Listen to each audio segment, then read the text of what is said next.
Thank you for stopping by. If this is coming up in your feed right now, I just need 5 minutes of your time.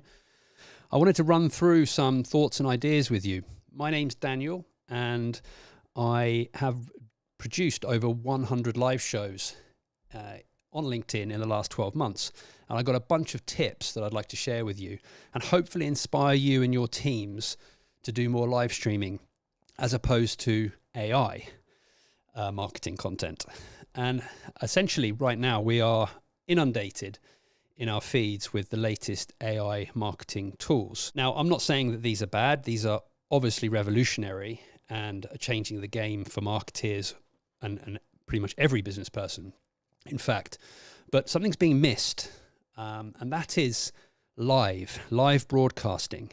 And I believe that in the next year or two, it's going to be needed more and more, because the way I see it is live stream AI is going to essentially take over our content feeds. So people are already doing it. They're generating these incredible videos using AI tools. And right now we're awe-inspired. We're blown away when we see them. How could this be generated in 10 minutes? This is incredible. But I have a theory that similar to what happened with Instagram 10 years ago when it first hit, you know, we first were blown away by the pictures that people were posting on Instagram, these incredible photos of landscapes and people's holidays, and we just loved to scroll and look at those images, but very quickly they became boring. Our brains just got accustomed to them. And then we moved on. We needed something more dynamic, so we got video the first time on Instagram, and we were like, wow, this is incredible. And then we got bored, and then I don't know, I think Instagram numbers have flatlined because they can't create content on there, or maybe Shorts has helped. Short video on Instagram, but you know, our brains aren't very good at staying put. We want more and more. And I think what's going to happen in content, in marketing content, is as people publish more and more AI creations and use AI generated videos and pictures on social media and other marketing channels, we're just going to get bored of it. It's already happening. I can sense it. So I put it to you that actually what you want to be doing is learning to do live broadcasts. Exactly what I'm doing right now. We're live. We're here in Stockholm. It's just me. I've got a few notes that I made here on my screen, but I'm just broadcasting to hundreds of people right now, hopefully. And this will stay on LinkedIn and be seen by thousands. So it's a little 10-minute show. And I've got these notes. So let's just run through them. So a little live stream fact. We are going to see a huge growth in live streaming revenues over the next 5-6 years. According to ChatGPT, I didn't check out the source of this, but according to ChatGPT, 70 billion is being spent on live streaming in 2023, was spent last year, and it's going to grow to $250 billion in 2030. So we're seeing significant growth in live streaming, and I think it's pretty easy to understand why those predictions may be made. First and foremost, if you're in business, or particularly if you're marketing, it's a trust game. We are essentially trying to build trust with existing customers and potential customers. That's it. And what's going to happen is if you use AI, your competitors are also using AI, and everyone else is using AI content, generated content. And that's not going to build trust because, you know, it's generated by a computer. Now, okay, it may get really good and your avatar may be so convincing that people actually think they're listening to or watching a real person, but that's not trust generating, is it? I mean, you know, you're essentially tricking people to think that your voice is being used when it actually isn't. So I think once the smoke has cleared from this incredible technology innovation, I think people will go back to actually believing in authentic content, and they'll want to see you in the most trustworthy form. When you're marketing and building relationships online, especially, you really want trust to be at the forefront of the content you're producing. So, yeah, I put it to you that actually live productions, live broadcasting is going to become more important than AI marketing in the next few years. Now, there's a few things to consider that I just think are game-changing when it comes to live content. First of all, broadcasting it is free. Now, this is incredible. You can go to LinkedIn right now, and you can go to your company LinkedIn page that may have 2,000 or 3,000 followers on it. You know, if you've been around for 10 years, it's almost certain you're going to have 3,000 or 4,000 on your company LinkedIn page. And you can go live on it right now and do a product demo, the latest piece of software you developed or a feature that you've developed in your software. Go live, and everyone's going to see that on the LinkedIn feed. And it's going to be boosted by the algorithms in LinkedIn, because LinkedIn and YouTube and the other platforms are trying to move into the live environment, because that's where eyeballs are going and where marketing revenue is. So the algorithms will significantly boost live content. And there's relatively low production cost to doing a live stream. Right now, we're live streaming from our studio here in Stockholm. And, you know, we've got a couple of high-end cameras, a couple of FX3s. We've got a pretty substantial setup over there. But actually, relative to other events, if you take, you know, a conference, for example, you know, you might be spending 100,000 euros on a conference with, you know, 50 of your best customers or 100 of your best customers. So the cost of doing a live stream like this is incomparable to the cost of an event. And, you know, your marketing department will drop big money on events. But doing a live stream like this, where you could have potentially the same number of people and the same customers on the other end of the stream, is a no-brainer. So I get a lot of people ask me, but Daniel, what can we stream? And I look at them and go, your business, everything that's happening in your business, share. You know, you want to build trust with your customers, so share everything with your customers. But being practical, you can break that down into a number of areas. I already mentioned product launches or product demos. You know, you could go live every Friday at lunchtime and for 15 minutes demo what your production team have built, a feature that they've added to your software during the week or in the last sprint. And it's interactive, so you can share it with a gated audience, or you can just share it on LinkedIn or YouTube to everybody. And this builds trust, because it's real people, real domain experts. You know, I would get the developers who built the feature onto the stream with maybe someone from marketing, and you would nerd out for 15 minutes talking about the feature and why it was added and go into the details. And, you know, that's getting those domain experts out of your business and getting them to communicate in this way is hugely valuable. You can go live from expos or events. We're actually pushing our customers to do this more and more. They spend, like I said, you know, €500,000 on an expo at the latest conference, you know, in Paris or somewhere.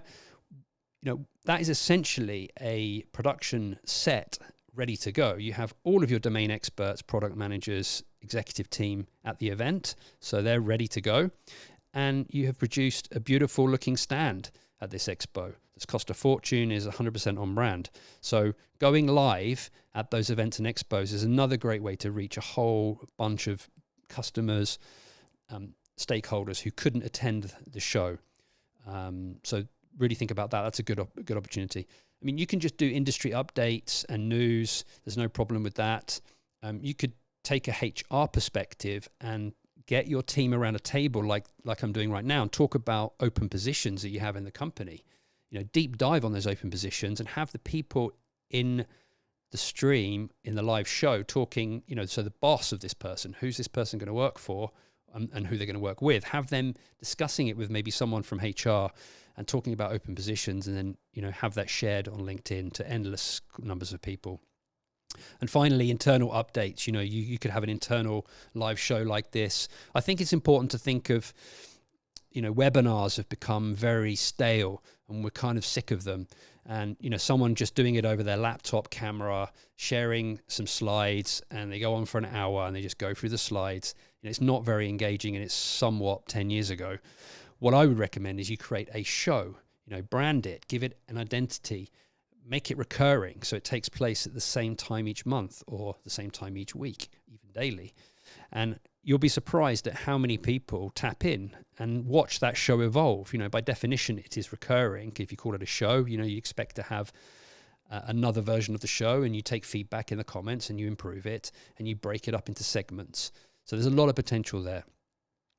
I'm just conscious of how much time we're taking here. I just wanted to share my screen and give you a couple of examples of a show. I've been going on about it. What does a live show look like? Here's a great example of a live show that we put on a few months ago.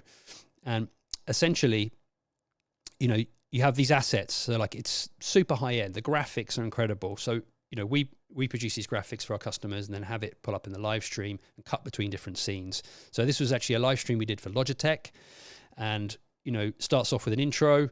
These are actually Logitech employees, part of the team, contributing to the content. We can have interactive QR codes here to gamify the stream. I'm just making this is a short edit of it. We even had a musical performance pre-recorded for this stream to make it even more engaging. We popped to a podcast section where interviews take place.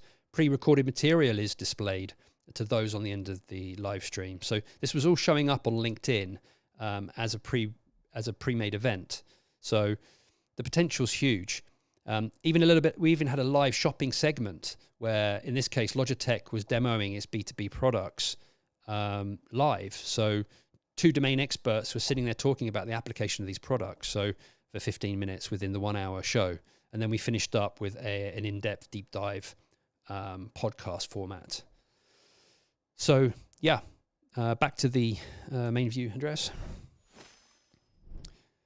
So I want to give you a few tips because, creating a show is not perhaps something that you're used to thinking about, but I really believe that as marketeers, you need to put down your latest AI tool and start thinking about producing a live show for your business and your team. And the format can be as creative as possible. Experiment and start somewhere and let it evolve. I would use the live event feature in LinkedIn. It's incredible. And also on YouTube. You can build pre-build an audience on there and warm them up with small teaser videos on the live event, and then go live at a time. And you can go crazy and as wild as you want to get your message across and build trust with your audience. You can ask friends and colleagues to amplify the live event on LinkedIn. So it's really easy to hit that repost button. And what you would do is have a WhatsApp group or, an email group, and just email them saying, we're going live in 5 minutes. Can you please repost this on your LinkedIn feed?